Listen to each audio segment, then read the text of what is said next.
like answer too much, but here we go.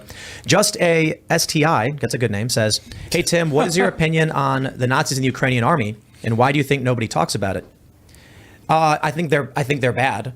I think Ukraine's going to take anyone they can get to fight a war against Russia.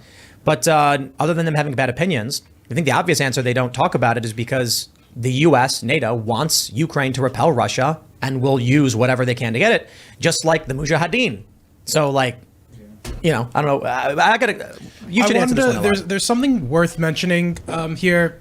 The Azov battalion, obviously very contemptible, and although they are anti-Russian, it doesn't mean every person, the enemy of my enemy isn't always my friend.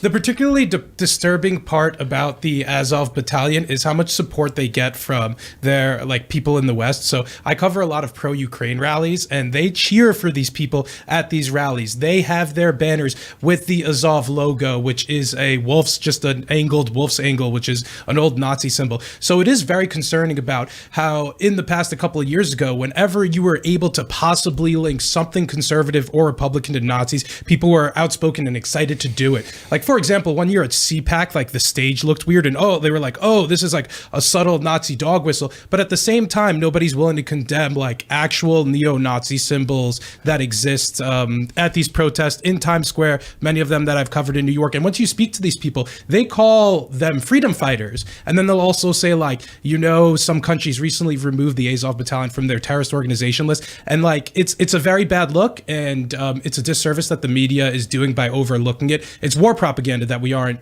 covering it as much as we are. However, I think most of them were wiped out at Azovstal, which I believe was a city or a steel mill where they were originally located. It's a very murky, sad.